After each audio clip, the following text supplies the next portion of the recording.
Aujourd'hui, on va parler de la valeur de nourrir pour la position. Donc, on parle beaucoup de donner une gâterie de reset, lancer une gâterie au loin, de sorte que le chat est dans une position pour recommencer un nouvel essai. On parle peut-être moins de nourrir pour la position qu'on veut avoir. Donc ça ici, c'est quand j'ai commencé à entraîner une cible de patte arrière. Et tout ce que je fais, je clique et je donne une gâterie. J'ai leurré Méloman dans la position que je voulais.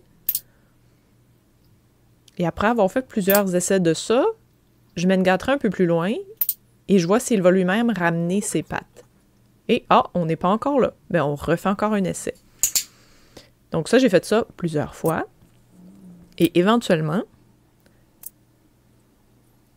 Méloman va se dire, ben, écoute, non, je suis payé quand mes pattes arrière sont sur le plywood. Donc là, regardez bien sa patte arrière gauche, sa gauche à lui. Là, je viens de cliquer pourquoi. Il a soulevé la patte, déplacé son poids.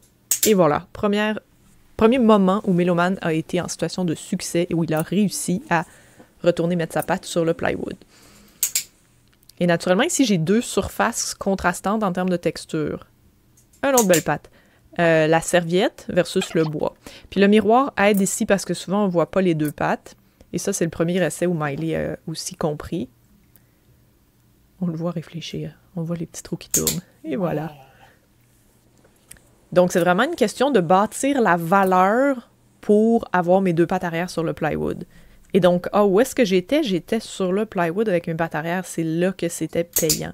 Et bien naturellement, comme je le disais au début, on va faire, mettons, 5 clics gâterie. On en donne une un petit peu plus loin. On voit si il a compris. Puis dans bien des cas, OK, il n'aura pas compris. Donc, on va peut-être faire ça 2, 3, 4 fois. Et là, tout d'un coup, il y a une petite lumière qui va s'allumer et on se dit « Ah! Ça payait quand j'avais les pattes sur le bois. » Parce que là, il n'y a plus de clic gâterie, clic gâterie, clic gâterie, clic gâterie. Et là, vous pouvez travailler par en avant, parce que ça, c'est pas quelque chose qui vient naturellement. On a travaillé plus par en arrière. Et par le côté aussi.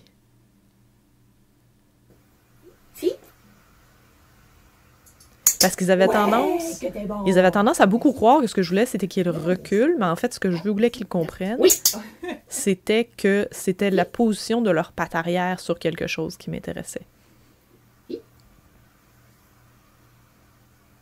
La deuxième patate? Ouais, t'étais bon. C'est pas toujours facile de leurrer un chat pour arriver à faire ces positions-là. Fit? Donc ici, encore une fois, j'ai d'autres surfaces. J'ai du silicone versus du tapis. On peut jouer avec la hauteur, bloguer de yoga. On peut utiliser des morceaux de bois, des piles de livres, des puzzles. Et ça vient rien vous aider si vous voulez. Ça, c'est peu incliné.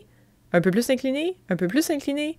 Donc, ça vient vous aider. Pourquoi? Ben, parce que si vous voulez entraîner une cible de patte arrière pour qu'ils soient sur leurs deux pattes avant, ben, ça vaut la peine d'y aller graduellement en termes de pente, comme ça. Parce que c'est un truc vraiment cool. Ça demande quand même beaucoup d'efforts, de foufoune puis de muscles de patte avant. Donc, on travaille ça en petites séances, puis on s'assure que notre minou est en bonne forme physique. Et voilà, on a deux pattes sur la surface surélevée, un peu inclinée. Vous pourriez aussi utiliser comme des piles de puzzle décalées comme un escalier, mais si vous voulez vraiment que les pattes soient sur un mur vertical, éventuellement, les pattes vont être vraiment à la verticale à angle. Ça, c'est un essai plus récent. On a décidé de se remettre. J'ai remarqué qu'il fallait vraiment que je mette mes pieds sur le plywood pour pas qu'ils glissent. Oui. Ouais, oh que t'es bon, Méloman. Ça, c'est un tapis de yoga à 12 $ de chez Canadian Tire. Et là, si vous voulez faire ça, ben, c'est là que les petits Ouais, c'est un plan ça que la madame veut. pads de dashboard que je vous parlais la dernière fois peuvent être utiles parce que j'ai pu coller une feuille de silicone à cuisson avec ces petits pads-là. Voilà, j'espère que ça vous rend heureux.